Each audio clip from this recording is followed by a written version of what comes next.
Okay, good morning. Today we're going to talk about the time hierarchy theorem, which I stated at the end of last class. It's a really great theorem. It's actually sort of like the first theorem in computational complexity. Computational complexity, like the actual study of time complexity, was invented, or first done by Hartmanis and Stearns about 50 years ago. And they proved this theorem in their first paper. And it's kind of one of the only theorems we know that actually shows like certain tasks require at least so much time to solve. So let's get into it. So last time I motivated it by saying, it'd be nice we defined P, the complexity class of all problems that can be solved in polynomial time. And we thought, it'd be good to find like a language that's not in P.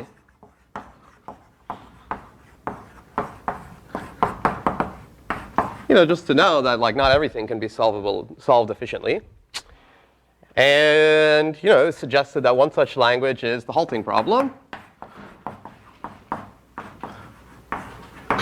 Which is true. I mean, not only can it not be solved by a polynomial time algorithm, it cannot be solved by any algorithm.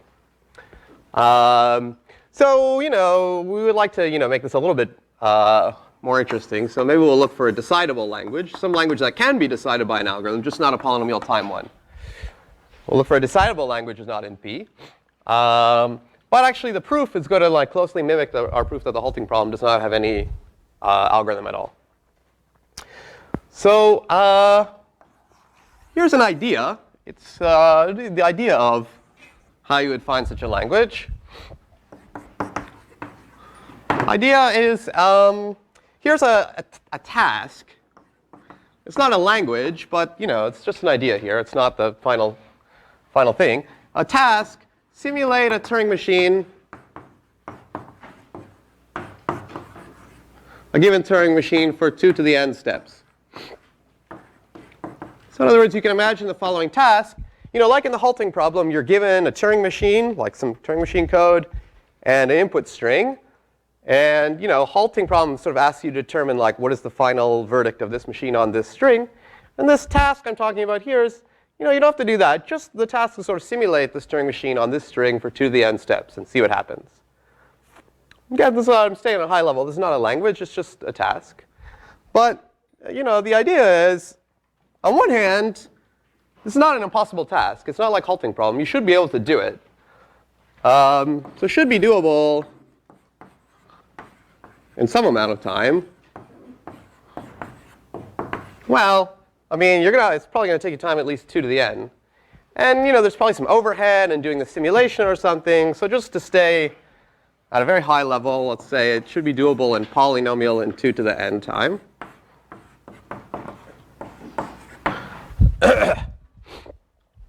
But on the other hand, I mean, again, this is not proof or anything, but it seems like maybe it shouldn't be doable in a lot less time.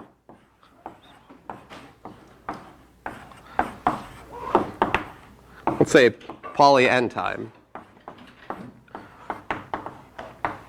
Because if your task is to find out what happens if the Turing machine runs for 2 to the n steps on a certain input, it doesn't really seem like there's a lot you can do other than run the simulation. I mean, if I only give you a tiny bit of time, how are you going to figure out what it does after many, many, many steps? Okay, so this is just an idea. By the way, I'm actually going to use this notation along the class, this poly of something. This is not this is real rigorous notation. If I say poly of f of n, I mean at most order f of n to the c for some c. Okay, so this poly n really means, order n to the k time for some k, which is polynomial time. And this, poly 2 to the n, because 2 to the n to the c is the same as 2 to the cn, I may also write this one as 2 to the order n. Okay, that's some notation you'll also see. Okay, so this idea is what we're going to implement in the class today. I should also mention today is the last lecture, at least for a while, where we'll talk about Turing machines and the guts of Turing machines, which it makes me happy. Right. So actually, we're going to scale this actual task down a little bit. And we're going to study instead a fixed polynomial time. Not like the whole notion of any polynomial time, but a fixed polynomial time. So a similar task, just expanding on this. We're going to try to find a task that is doable.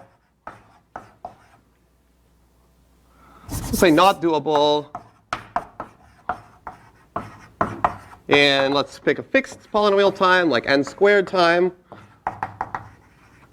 but doable in some poly amount of time.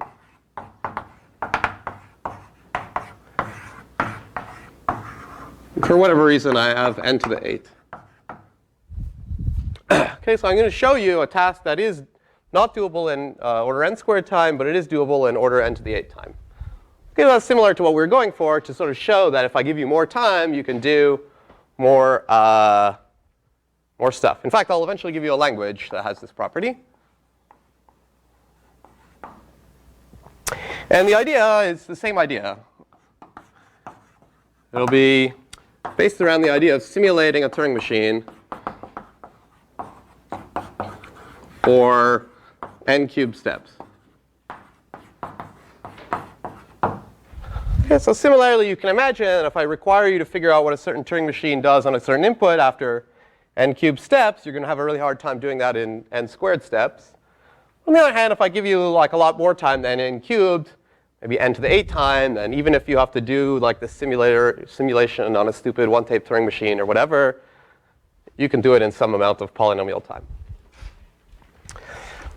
OK, so this is going to be our goal for the first half of the class, to really prove this. Any questions?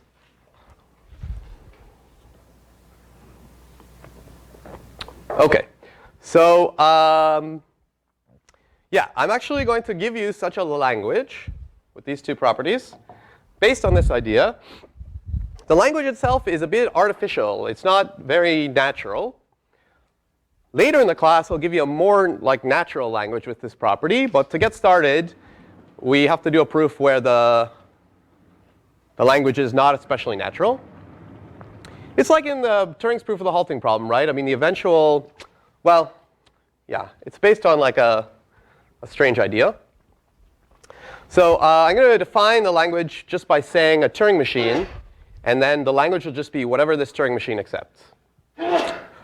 OK, so we're going to define a Turing machine D. And it's going to look like the one that's like in the proof of the halting problem being undecidable. So this Turing machine, it's going to interpret its input, just like in the halting problem, as a pair, a Turing machine and an input word. So when you give D the encoding of a Turing machine and W an input word,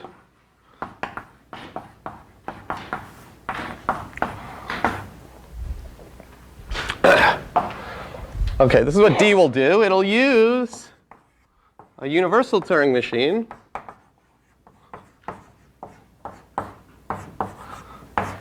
to simulate. So here's like the halting problem like idea. M on the input, MW, for n cubed steps. OK, where n is the length of the input.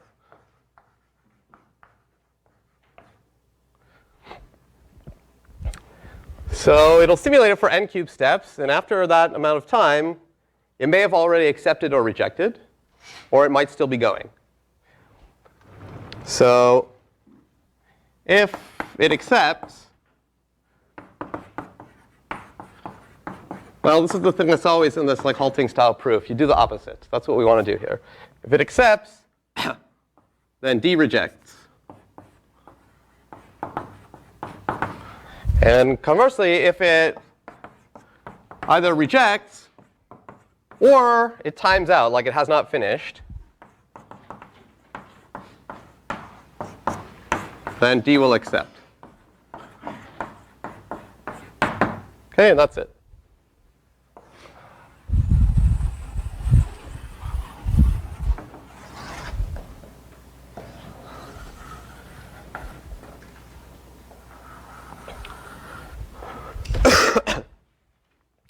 OK, so it's similar, that's why I reviewed the Turing's theorem last time. It's similar to there, where, you define a Turing machine D that like simulates its input on itself or something, and then does the opposite.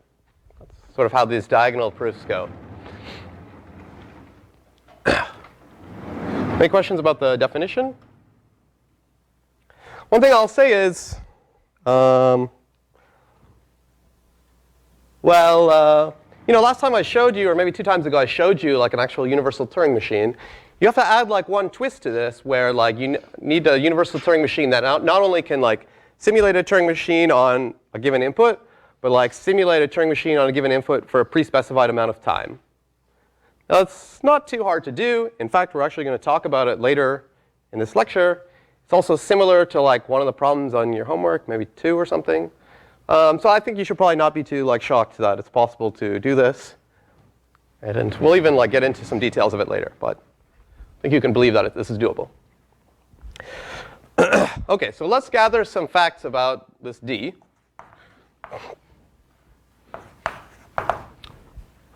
OK, fact 1, D is a decider. Remember what that means? It means it halts on all inputs. D does never go into an infinite loop, because, well, there it is. It's not going to get into an infinite loop. Even though it's simulating M on some string, it has a timeout mechanism, so it will never go forever. OK, therefore, actually, D defines a language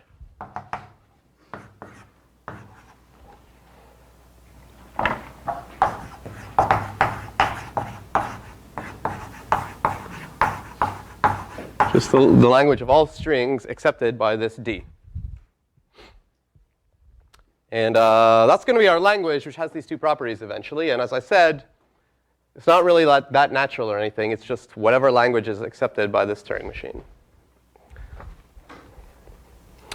Let me also say that D runs in polynomial time.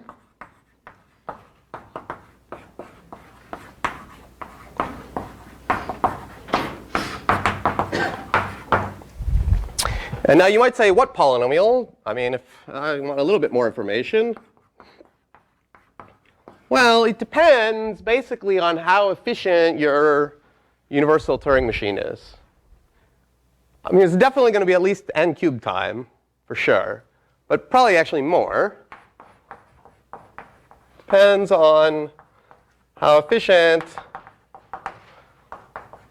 of your universal Turing machine is. Now, if you, like I asked you, if you looked at that actual universal Turing machine that you can try out on Morphet, and you read that PDF about it, it actually has some information about how efficient it is. And you can, I hope you looked at that. Basically, for it to do one step of the simulation, it has to make like a bunch of passes over the description of the Turing machine that it's simulating. So it runs in some amount of time that's like polynomial in the description of the Turing machine it's simulating. Also, there's like some details about like it has to like simulate like large tape alphabets potentially, and like we actually are requiring it to do like some extra thing, like keep track of the number of steps it's taking, to like write down like the a timer that goes up to n cubed, takes like log n bits. So you have to like think for a bit, and like there's some factors and so forth. If I did it correctly, I think I did, hopefully. Then, and you use this like Morphet idea, this one that's on Morphet, then let me just say maybe the time is like something like order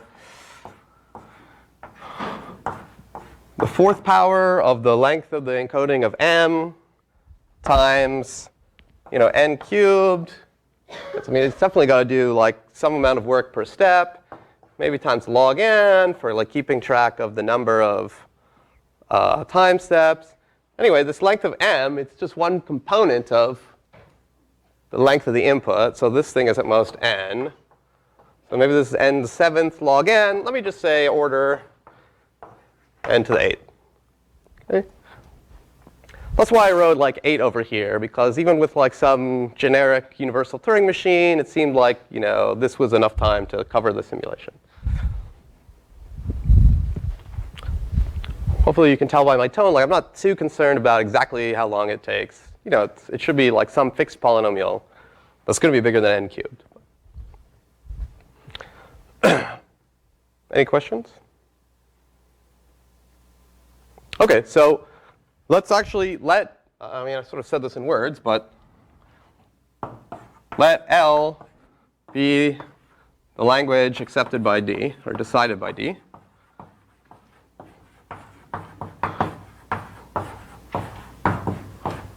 Whatever it is, some artificial language.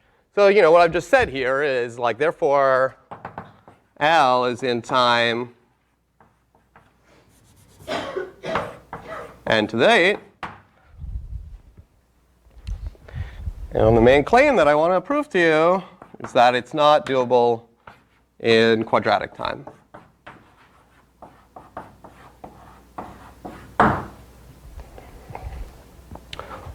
OK, and this will give us an example of what we want, something doable in, you know, it's a large polynomial amount of time, but not n squared time.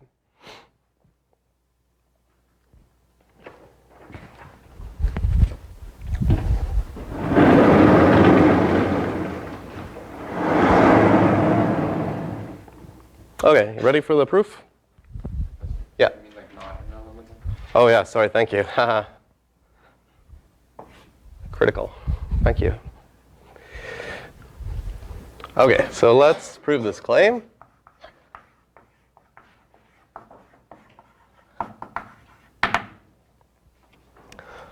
All right, as they say, assume for the sake of contradiction that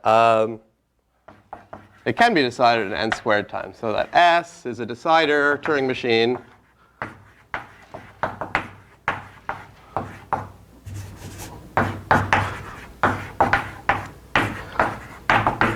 with time complexity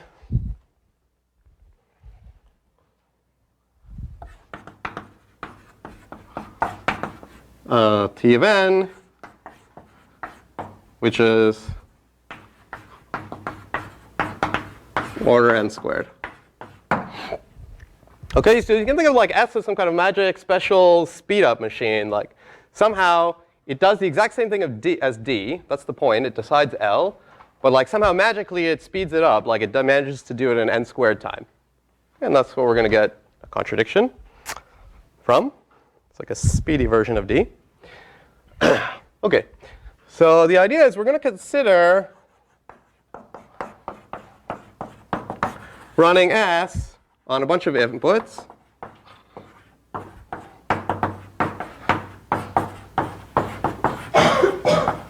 OK, so S is fixed at this point. It's some machine.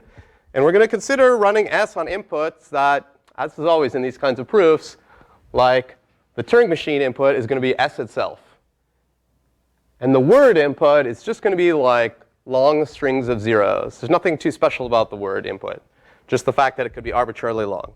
So we're going to consider running it on strings of the form the encoding of S followed by 0 to the L. Okay, where L is a natural number. So this is just the string of L many zeros. And you know, the way we encode actually Turing machines, like let's say in the Morfett way, is like they're like encoded by these like angle or square brackets. So really, we can just write this encoding of the pair as the encoding of S, and then just write down the word, so like zeros.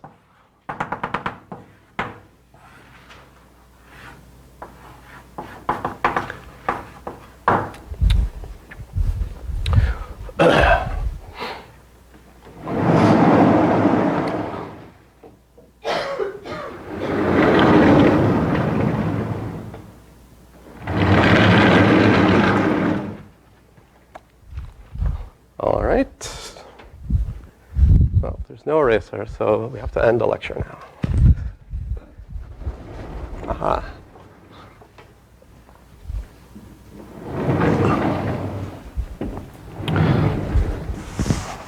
OK, so we're going to, I mean, this proof is not much longer than the proof of Turing's theorem, so we're going to come to a contradiction pretty soon by studying what happens when you run S on inputs that look like this. And notice as we vary L, right, the size of the encoding of S is just some fixed constant. Like S is fixed in the first sentence. And so we're making inputs that are getting longer and longer because L is getting bigger and bigger. OK, so in fact, let's let C denote the length of the encoding of S, which is just some fixed number, like maybe 1,000. OK, so S, OK, one assumption we have is that it runs in time complexity T of n. So S halts in, I should really say on such inputs now. S halts in, T of L plus C time, OK, which is order L plus C squared. OK, so it halts in, C is just some constant, like 1,000. So like as L grows, the running time taken by S on these kinds of inputs is growing like a constant times L squared.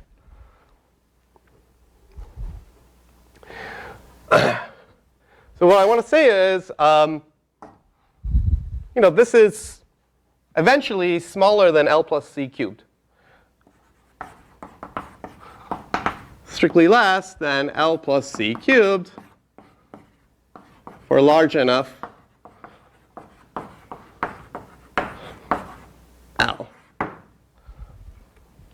OK, with big O, like if you have like big O of n squared, it's not the case that that's smaller than n cubed for every n. But the point of big O is that like it is smaller than n cubed once n gets sufficiently large. OK?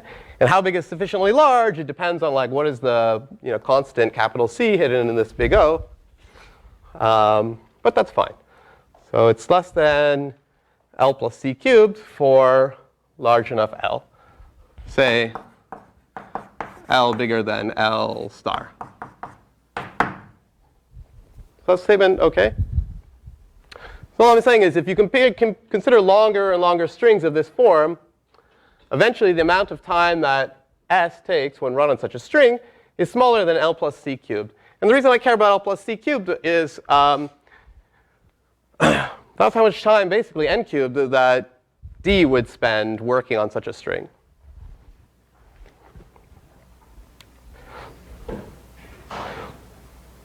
So it sort of got to the point where like C is really like it's crunch time for S, because like it has to somehow understand what happens on this super long string in like after something like n cubed steps, but like it's only going to run in like less than n cubed steps.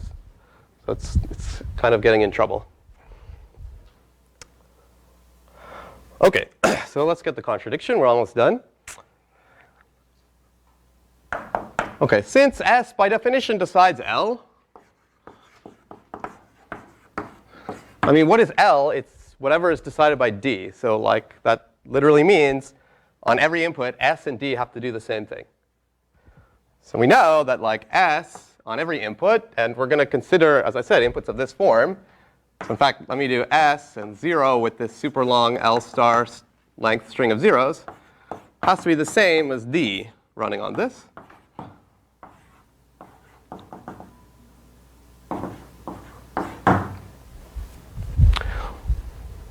OK, so S has to somehow do the same thing as what D does. But let's just, what D does is written up there. So like, let's just look to see what D does when run on such a string. So what does D do here? Well, it says, I'll write it. OK, it uses the universal Turing machine to simulate S running on this.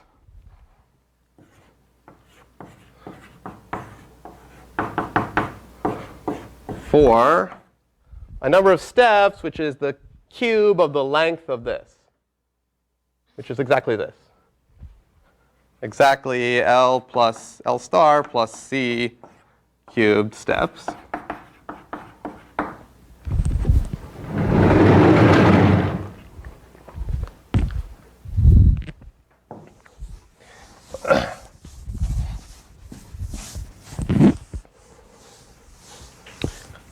And then it does the opposite.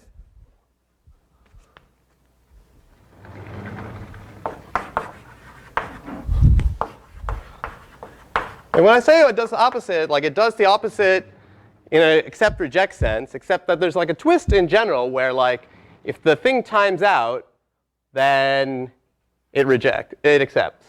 But what I'm actually going to say now is it actually doesn't time out. Okay, when D does this simulation, it does not time out. Why not? Yeah, it says up here, we now know that S, when run on these inputs, this kind of input, it runs in strictly less than L plus C cubed time. And D does the simulation for L plus C cubed time. So D is doing a simulation for long enough that it won't time out. It'll actually finish.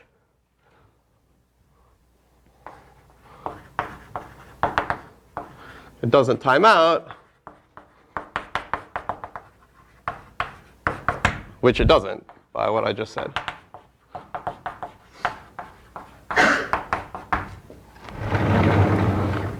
Does that make sense? So therefore,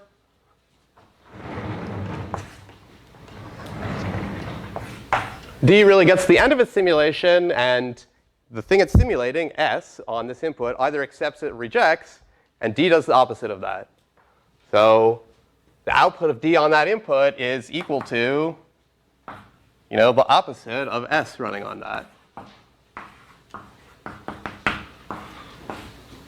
which is a contradiction. Right, we have like S run on S0 to the L star is equal to the opposite of S on S0 to the L star. OK, that's the end of the proof. This S cannot exist.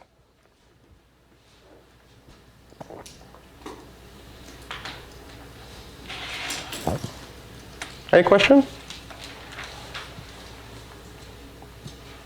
Yep. So why wouldn't we have an issue if it times out? Wouldn't it still return the opposite? Well, what could happen is it could be that S accepts this string. Like, let's say we had, let's say we didn't do this idea of putting a really long string 0 in here so that, like, D simulated for like less than the amount of time that S actually would take.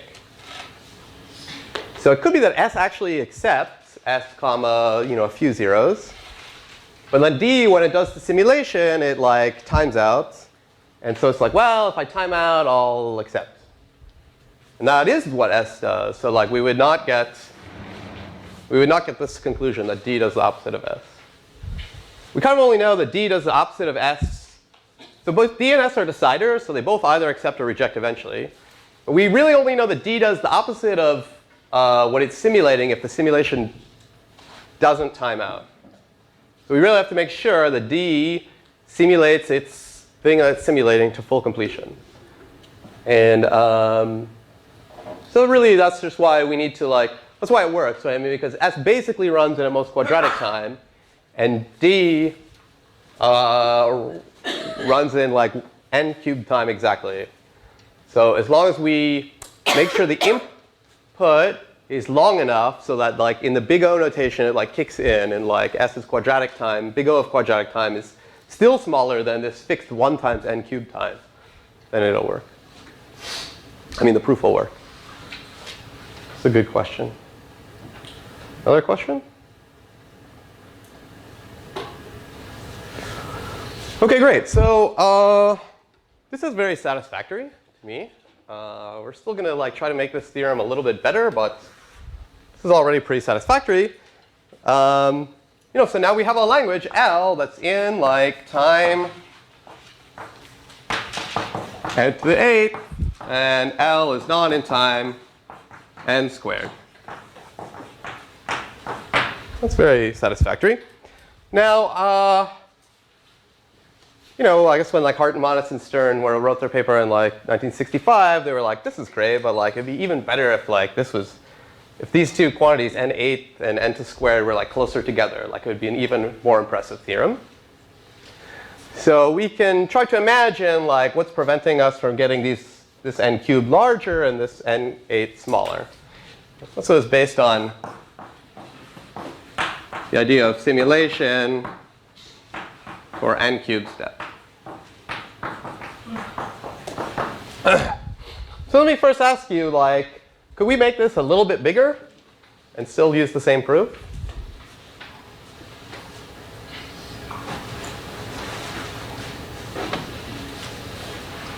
Yes? No, because that figure was really close to 8 already, so you made that like n cubed. That would probably go to 9%. I mean, it would definitely be too ambitious to make this as large as n cubed. I'm not saying you definitely could do L in n cubed time, but like, it's much less compelling to say that like you cannot. It's very compelling to say that you cannot simulate a Turing machine for n cubed steps in n squared time. To say that you can't do it in n cubed time, well, it risks a little bit. It's riskier. But there's something bigger than n squared and smaller than n cubed. Yeah? Like anything little than cubed should work. Yeah.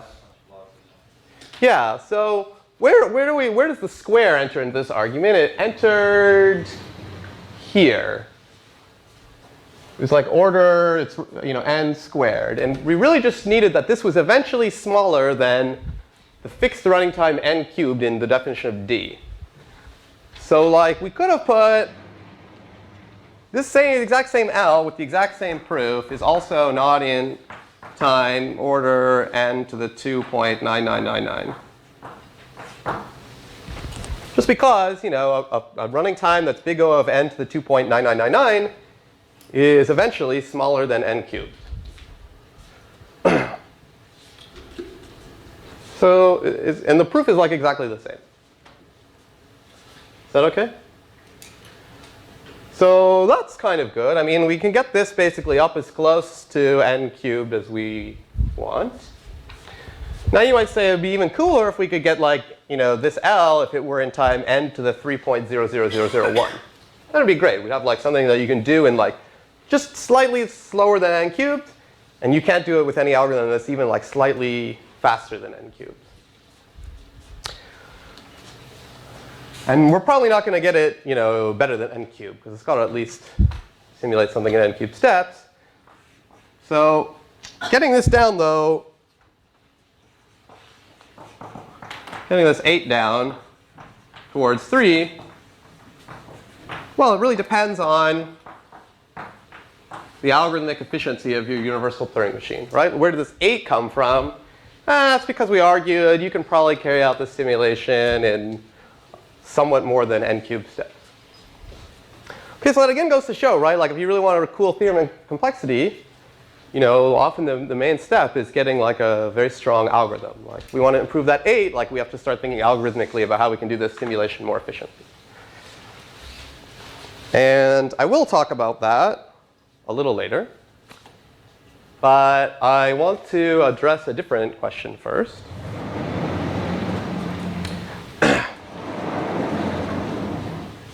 And this question is the following. So this is very successful. We found a language that's doable in polynomial time, but not in n squared time. It's not that natural, though. Like the definition of the language is whatever is accepted by this weird Turing machine. It'd be kind of nice if like the language had like some, was more natural. Like in when you're proving Turing's theorem that like there is an undecidable problem, one thing you can do is say, well, the set of all problems is uncountable, but the set of algorithms is countable. Therefore, there has to exist an undecidable problem. That's fine, but like you'd like to actually have like a nice problem in your hands that was undecidable. And the halting problem gives you one, actually. So luckily, in this case, you can prove the same property about a more natural language. So I'll tell you what it is. It's called the bounded halting problem. Or you might call it the bounding the bounding accept problem.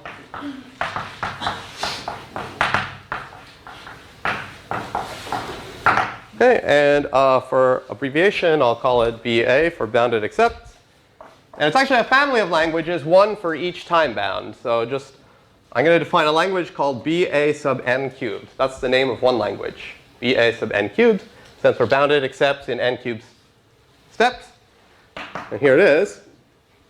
So language of all pairs of a Turing machine and an input word such that m of w except within, at most, length of w cubed steps. And actually, this language just kind of goes back to the very first idea we were talking about in this class. We're trying to find a problem that you couldn't, say, solve in quadratic time. And it's a pretty natural problem. It's like the halting problem or the accept problem, except with the time bound. Like I give you some code, I give you a string, and I say, would this code, when run on this string, halt in at most a cubic number of steps? It's a natural task you might want to try to solve. And we're going to show that this bounded accepts problem has the exact same two properties. Okay, so it's like a more natural language with these properties. OK? Great. So claim 1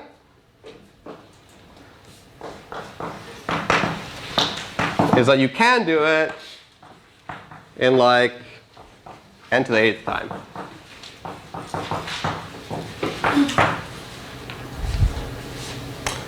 So why is this true?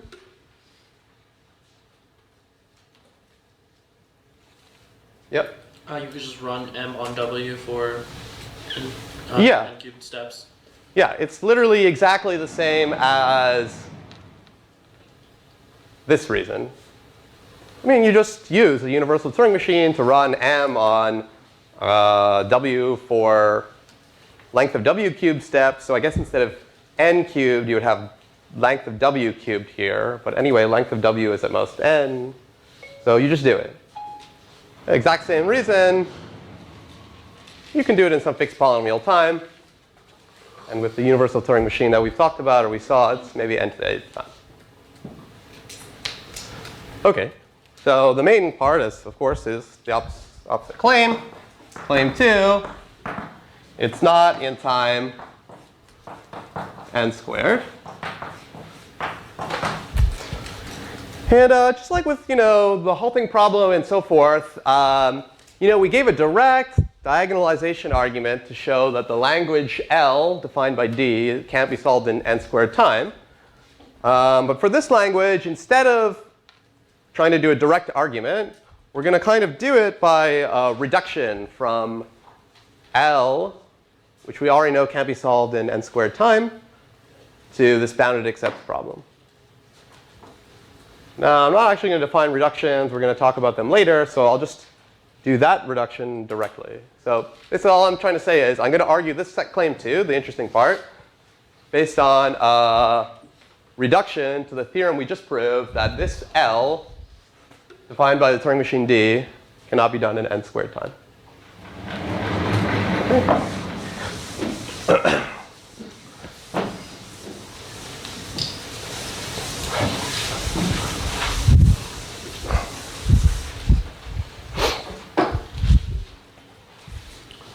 OK, so this is proof of claim 2.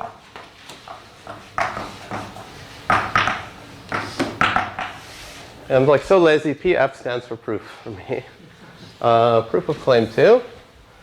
All right, let's assume for the sake of contradiction that you can solve this BA n cubed in n squared time.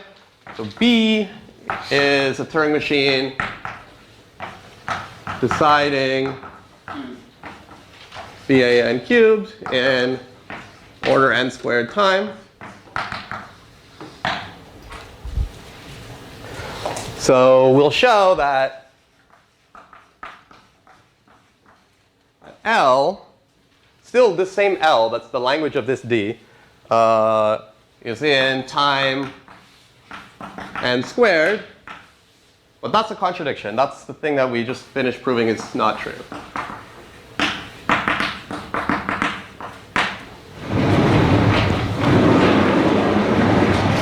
Oh, it bounced too much.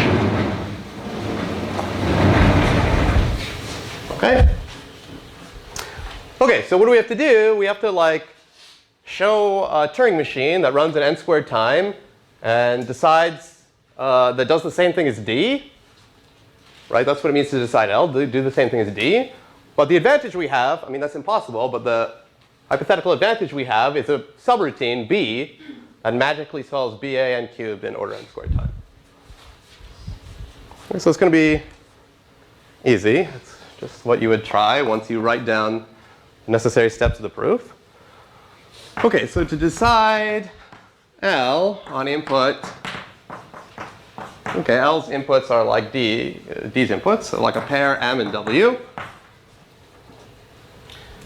And we write N for the length of that.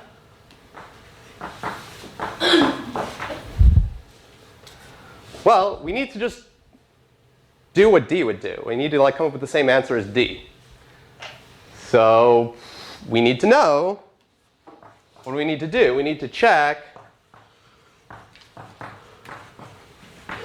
if M, when run on MW, halts in, well, if it accepts within n cubed steps. Okay, so how are we going to do that efficiently?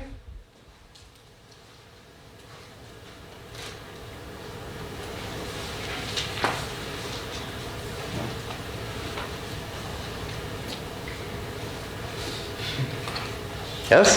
Then B with M and W.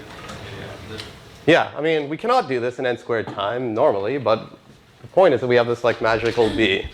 Okay, so what we'll do is we'll prepare the string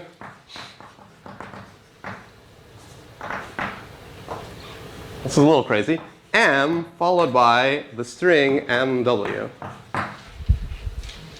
Right? Because we want to use B to figure out if M halts in n cubed steps on this string.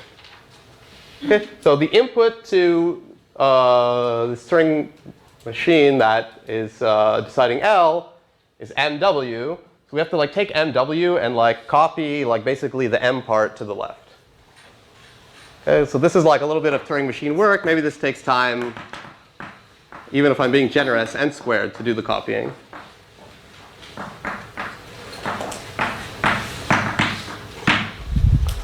Okay, but now I can run B on this string. Okay, and I don't need to use the universal Turing machine or anything. I can just like have the Turing machine I'm describing here like now use all the same states and stuff as B. Like it just turns into B at this point. And like figures out if M halts within at most n cubed steps on this string.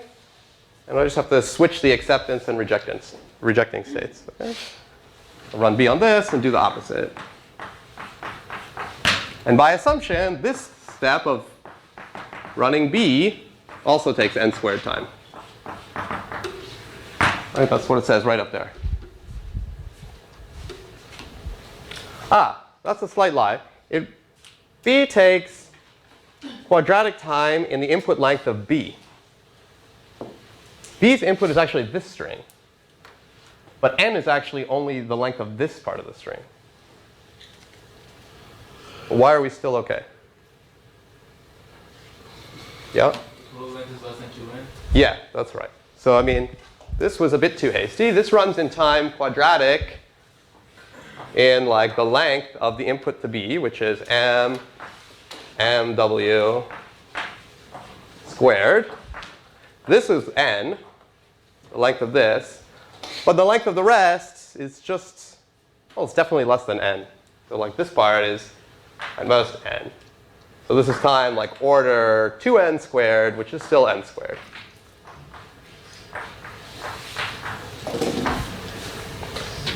Okay, and that ends that proof. I've described here, in these 4 lines, an n squared time algorithm that decides capital L. In other words, it does the same thing as D, which we earlier proved is not possible. Therefore, B cannot exist. Yep? What's the difference between this proof and the proof that we just did earlier? Well, the difference is that like here we did not like somehow directly argue that the existence of B is impossible. We kind of reduced to the known claim, which we spent like 20 minutes showing, that there's no n squared time Turing machine for L. L is not the same as this. This is like, the point is like, this is like a pretty natural language, but like if you try to directly prove that this language can be done in n squared time, it's not super easy.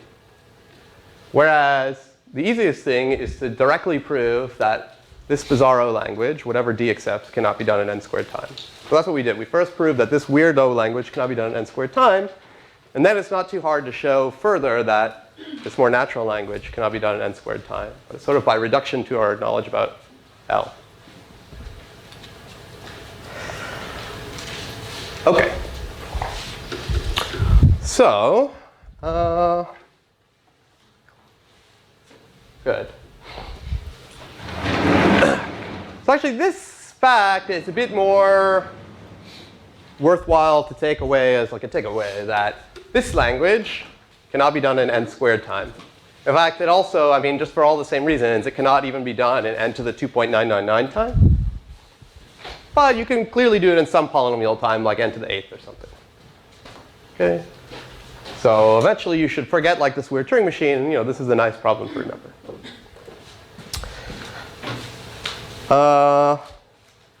OK. Now, I'm actually pretty satisfied with that.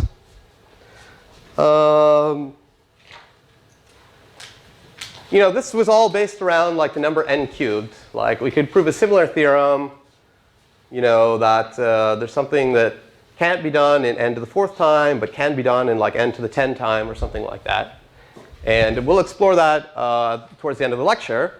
I want to spend a little bit of time on the issue of like, can we make this like 8 smaller? I'm not like super excited about this issue, but like it's traditional to try and like get this as close to n cubed as you can. So I'll talk about it somewhat. I think we can finally delete this. So as I said, if you want to get that n cubed closer to, or that n to the 8th closer to n cubed, we actually have to start looking at the efficiency of this universal Turing machine for simulating a Turing machine on a given string for a certain amount of time. So let's do it. OK, so we need like not just a universal Turing machine, but we need a universal Turing machine with a clock.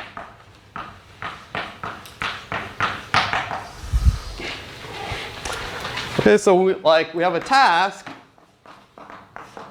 here, given a Turing machine and an input string, simulate m running on that string for, let's say, t of n steps, t of length of w steps. OK, so that's a task that we would like to solve by an algorithm, even a one-state Turing machine algorithm. OK, for example, t of n could be n cubed. So let's talk about how we would actually make an algorithm that does this task. I'm going to give some high-level Turing machine code because, as I said, it's the last day for a while for really getting into Turing machines. OK, so basically, I'm going to call it U sub p, the universal Turing machine that not only simulates m on w, but does it for like t steps, t of input length steps. OK, so at a high level, this is going to have 3 steps. First step is you got to figure out how much the universal Turing machine has to figure out how much time it should be doing the simulation for, how many steps it should do the simulation for. So it has to compute like t of the input length, or t of the length of w. So I mean, to do that, the first thing it needs to do is like count up how many symbols are in w. OK, so basically, step 1 is to like count the length of w. I.e., figure out, get n, which is the length of w. It's got to figure it out. So let's say written on its tape somewhere. And as always, we store numbers in binary representations. So I'll put in brackets here in base 2. OK, so first it's got to figure out that. OK, then it's got to compute t of that. And I'll write capital T for that, because capital T is like the number of steps it's going to do the simulation for. And also write this down in binary.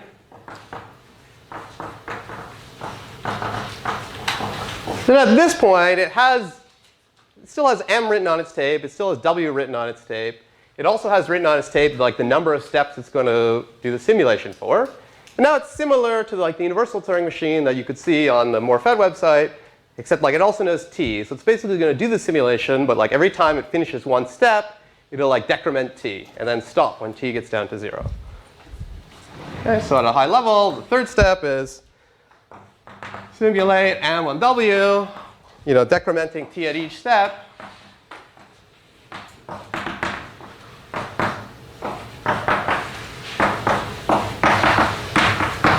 Till it finishes or till t equals 0.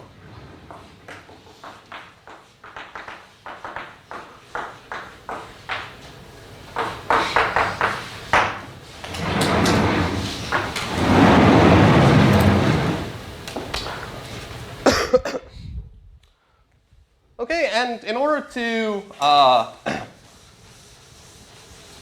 figure out why n to the 8th time was actually enough, or try even get it smaller, we need to spend a little time looking at how you could efficiently do each of these 3 steps. Any questions, by the way? See where I'm going here? Okay, let's talk a little bit about a few more Turing machine tricks. Okay, what is the time for step 1?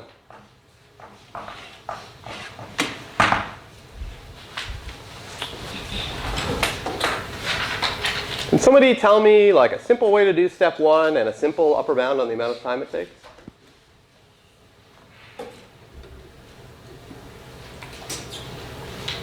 I'll give him a second then, yeah.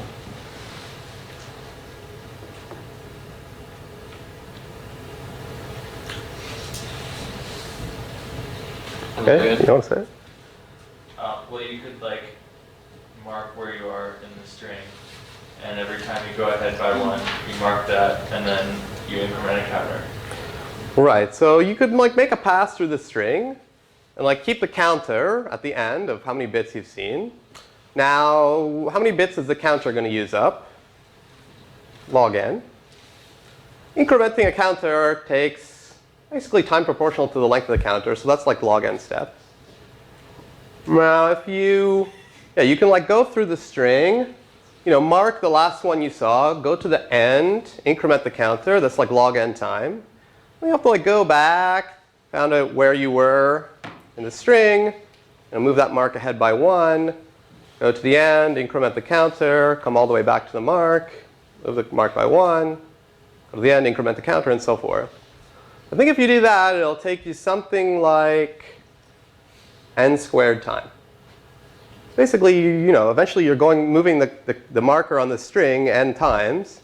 And every time you do it, you have to like basically make a pass all the way to the beginning and end of your string. Just order n time. Plus do like order log n time to increment the counter, but that's less than order n time. Good. So that's what I was looking for. So you can do it in n squared time.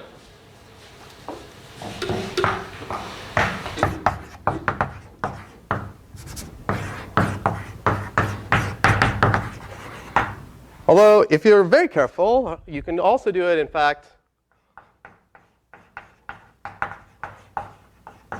in n log n time. Anyone have an idea on how to do that? It's like an algorithms problem. It's like a hacking problem. Yeah. Exactly, yeah. So the thing that's really costing you here is like incrementing the counter takes log n time. You can't really do much about that. But the annoying thing is like the counter is always at the end of the string. And like every time you want to increment it, like you have to like go all the way to the end of the string, increment it, and come all the way like towards the beginning. So whoever's idea is if you can somehow like move the counter along with you as you go. So you can do it. So let me just draw like one little picture on the board and like try to argue for it. If I give you a string that looks like W1, W2, W3, for this counting algorithm, I want to have the tape always look like this.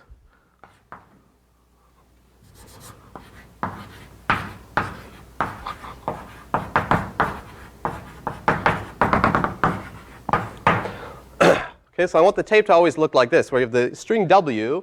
And if sort of you've got up to the elf character, I want like these bracket symbols plus the base 2 representation of L written inside.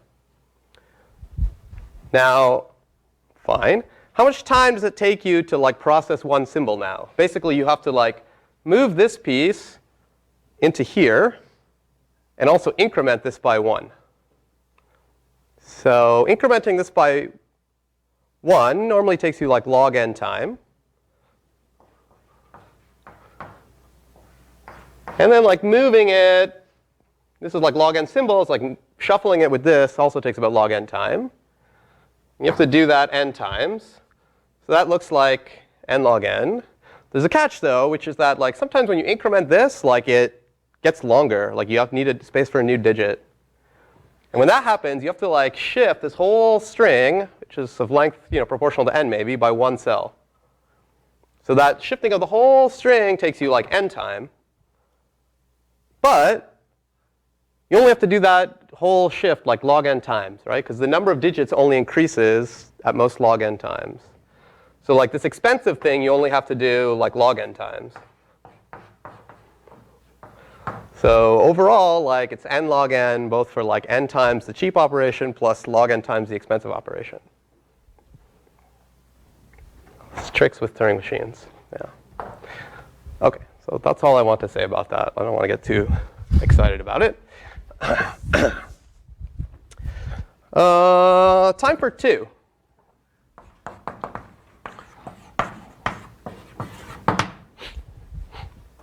How long does task 2 take?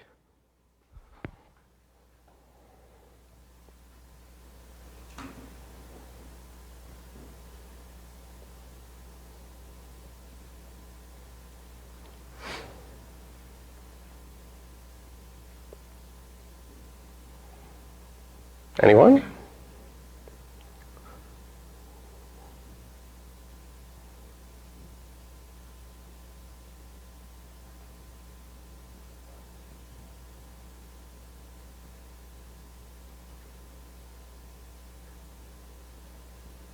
No comment?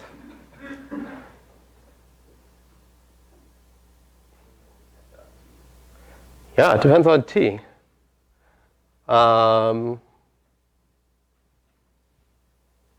Like t could be like you take n and write it in base 2, then interpret that string as the encoding of a Turing machine, and then count the number of steps that Turing machine takes on the empty string, or 0 if that Turing machine runs forever.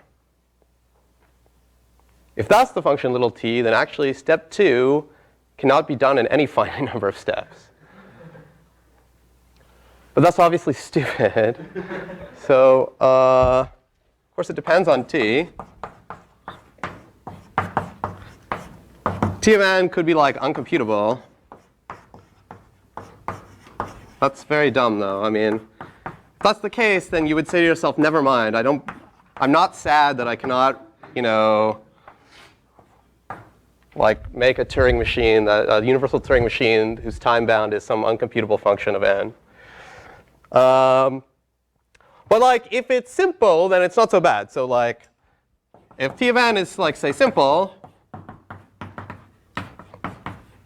let's say our favorite time bound, t of n is n cubed. What if t of n is n cubed? Then how long do you think it takes?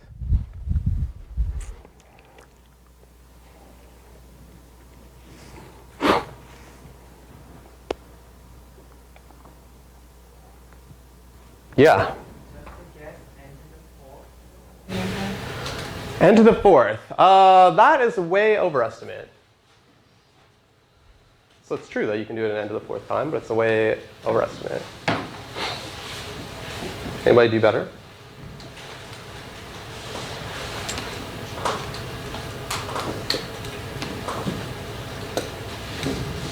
Let's say this is n.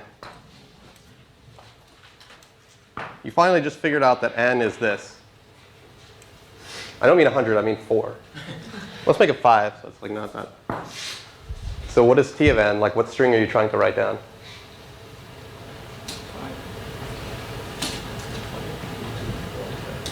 What's that? 125. Yeah, the base 2 encoding of 125, which is what? Like it's this minus 3.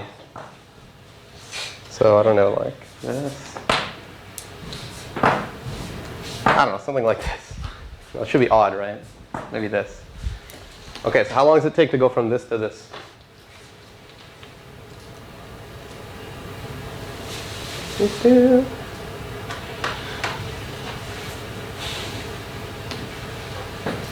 Could you write code that cubes a number? And if so, how long would your code take when run on a string of 1,000,000 digits? You want to say? I guess you could do it in n cubed log n. But You can do it much faster than that. Much faster. Yes? So just log cubed in or log? So just log in or?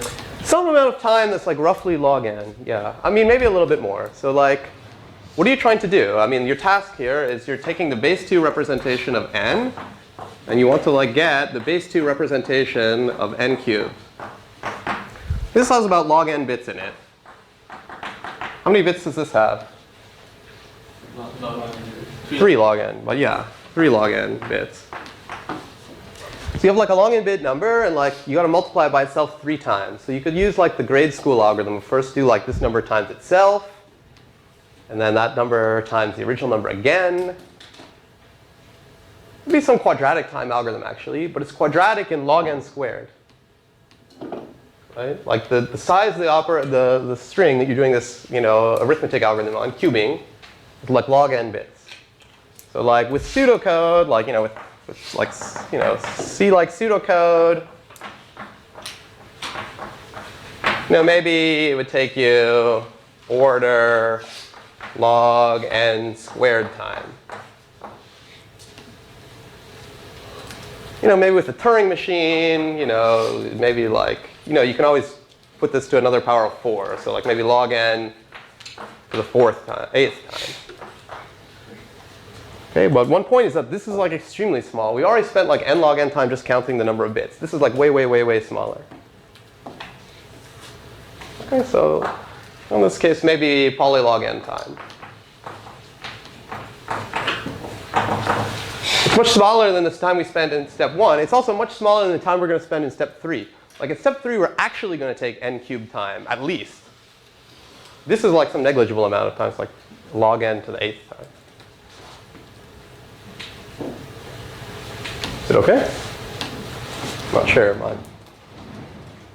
Put that up there. Now actually,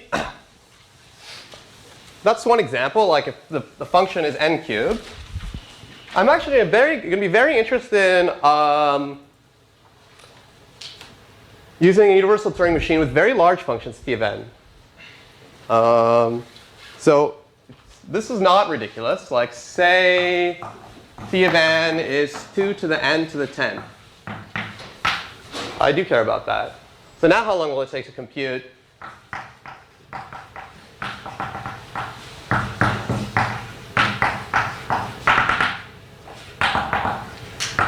About how long will it take to compute it? Yep. like n to the 10. Something like n to the 10, right. So the answer, is in base 2, actually. It is n to the 10 bits long. It's like 1 followed by n to the 10 zeros. So it's definitely going to take at least n to the 10 time to even write down the answer. And there's something very difficult about doing this computation. I'm sure you can do it in time which is polynomial in the output length. So maybe at most, I don't know, n to the 80 time or something. But what I want to say here is that this is still like very small. It's smaller. It's way bigger than the time for step 1. But we're still going to come to step 3, where you actually do the simulation for 2 to the n to the 10 steps. So like this is way, way smaller than t itself.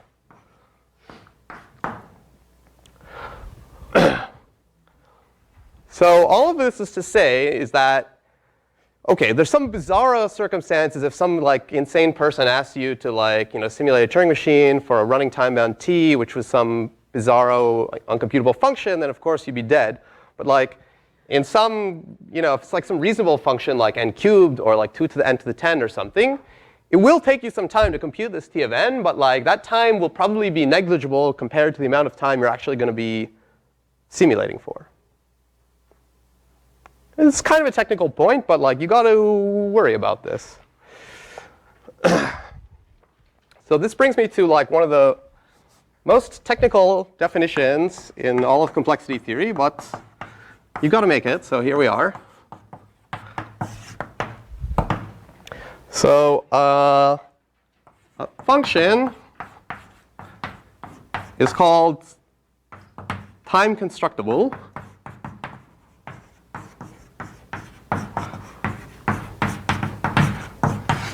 Which basically just means it's a reasonable function. It's not like some insane, uncomputable function. If two properties. One is just it's at least n log n. And we only throw this in here because we want the time to simulate for t steps to be at least n log n, because in step 1 we have to pay n log n. This is not the main part. The main part is just this. Given a length n string,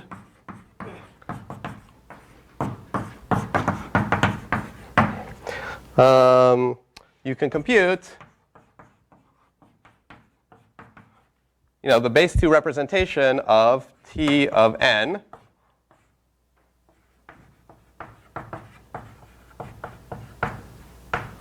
in time which is order t of n itself.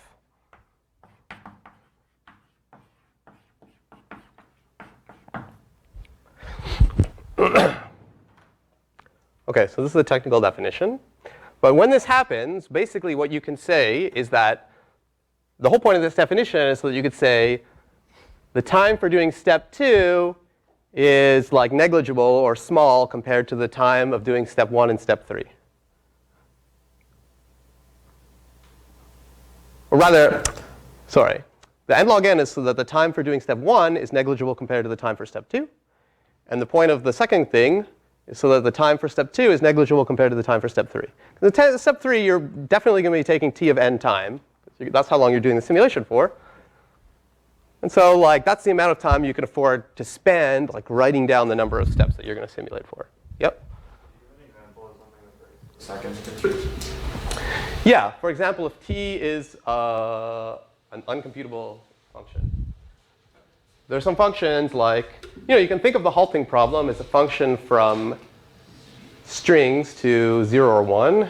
And you can interpret that string as a binary number. So you can think of the halting problem as a function from numbers to numbers. And there's no algorithm that can compute that function. So it's kind of trivial. Not only can you not compute it in this much time, you can't compute it at all. It's a very ridiculous case. And it leads me to my next point. Sort of really emphasizes that this is a technical definition that, although we should make it, we should also try to forget about it a little bit. All normal functions are time constructible. Well, that are greater than or equal to n log n.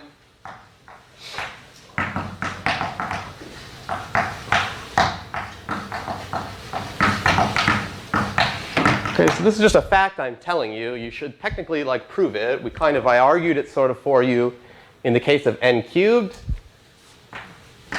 And I also sort of argued it for you in the case of 2 to the n to the 10. But it works for everything. I mean, n log n is fine. N squared is fine. N to the 3.5 is fine. 2 to the n is fine. N factorial is fine. Any normal function is fine.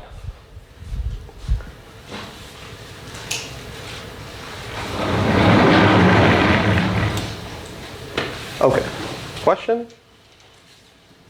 I know it's a long digression about a weird point, but it's something that you should know.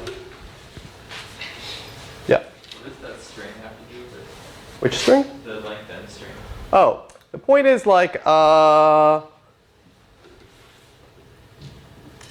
this task is not just compute one literal number. It's compute a function. You have to compute a number whose value depends on the input. So it's just the task is given any old string of length n. It doesn't really matter. Compute t of the length of that string.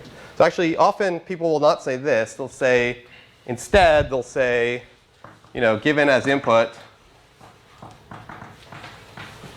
1 to the n, a string of n copies of 1s. But the point is, in this definition, it doesn't really matter what the input is, just matters what its length is. OK. So good. So the summary is that summary of all this discussion, I'm now going back to like talking about this. The task of doing a universal Turing machine with a clock. If T of n is time constructible,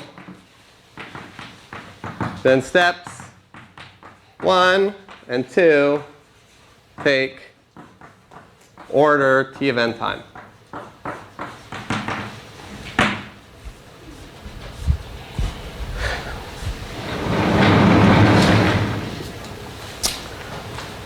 OK.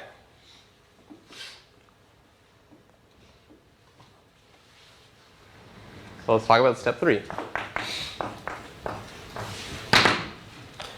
So, OK. We already saw, like, as I said, this Turing machine you can simulator, you can see, universal Turing machine you can see on that Morphet website. It already did most of what we wanted, like the simulation. Like, if you recall, like somehow the way it worked is it kept its tape. And then like wherever the head was, it put the encoding of M, and then the rest of the tape. And then to do one step, like it spent a bunch of time like walking back and forth around on M and like looking at the symbol to figure out what to do. And then it would have to like shift this thing in brackets either one step this way or one step that way, which it could do in time also, again, proportional to the length of this encoding. So basically, per one step of the simulation,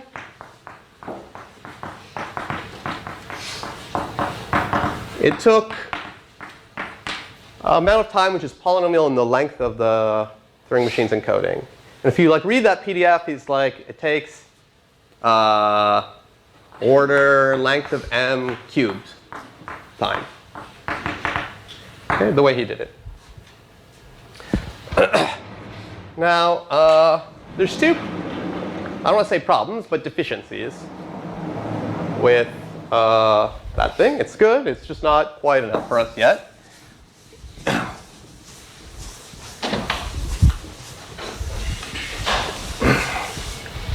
OK, so deficiency 1 is, I mean, it didn't do the clock. That's what we're trying to talk about here.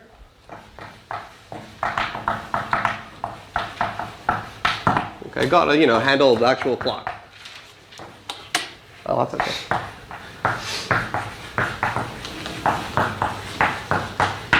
OK, and deficiency 2, I mentioned this. This is really like an annoying point. But if you look at that like Turing machine simulator, it assumes that the tape alphabet is 0, 1 in space, blank. So it's not like a full-blown generality Turing machine simulator, because it only handles Turing machines whose tape alphabet is 0, 1 and blank. And technically, you should simulate a Turing machine with any tape alphabet. So only handles alphabets 0, 1, and blank. Okay, neither of these is major problems. So let's talk about them. That's solution. Solution 1. Well, you just add some like junk to this universal Turing machine that simulates the clock. So how much will that, like how exactly should you do it? And like roughly how much will that cost you? Like what should you actually do at a high level to like keep track of the clock? Keep track of this T. Yeah? It's like every time you do all the necessary like steps to run a single step in the original one, then you just increment it by 1. Yeah, where should you keep the clock though? Keeping the clock at the end is not a great idea because then every time you finish a step, it's an OK idea, but you'll have to decrement it. You may have to like move the Turing machine's head like all the way to the end of the tape, do the decrement, and like move it all the way back to like here to continue. So yes? Can you have a second clock tape? You can have a second clock tape. That's possible. But then you'll have a multi-tape Turing machine. It's OK. You can convert that to a one-tape Turing machine. But there'll be like kind of a big slowdown for doing that. Yeah? Would it be bad to keep it with you where your head is the way we did Yeah, great. That's exactly what I was looking for. So the most efficient way to do that is like keep, the clock counter together inside the head, inside this part.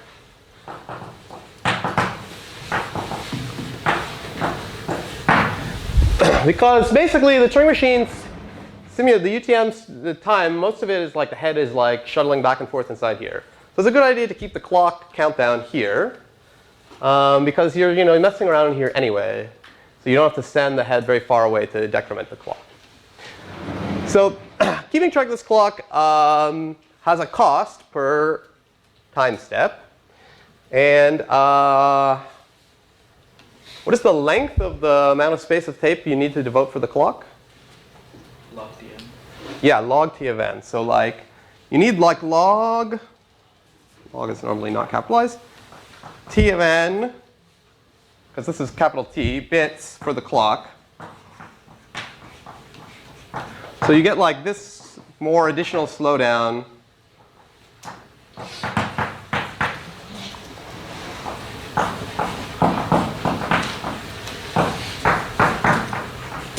per simulation step.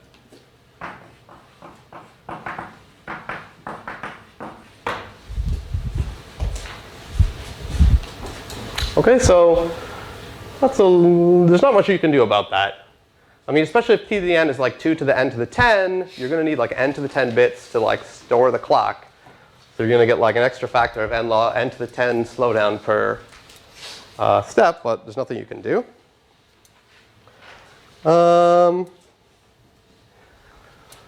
For deficiency 2, we talked about this before. You basically need to like simulate a large alphabet with a small one. I only have like 3 minutes left, so let me not, plus this is kind of exhausting, so let me not like get too much into details of that. I'll say in words, if the Turing machine you're simulating has, let's say, k alphabet tape symbols, then you're going to have to encode each one by log k bits. And log k is the number of, that's how in the encoding of the Turing machine, you have to like write down the number of tape head symbols, which itself takes log k bits to write down. So this log k is bounded by the size of the encoding of the Turing machine you're simulating. So maybe that adds like in an extra factor of slowdown into your Turing machine simulation proportional to the size of the Turing machine description. Okay, so now we're all like super bored. So let me like not say much more about that. That basically makes why this one I thought like makes it go up to m to the 4th.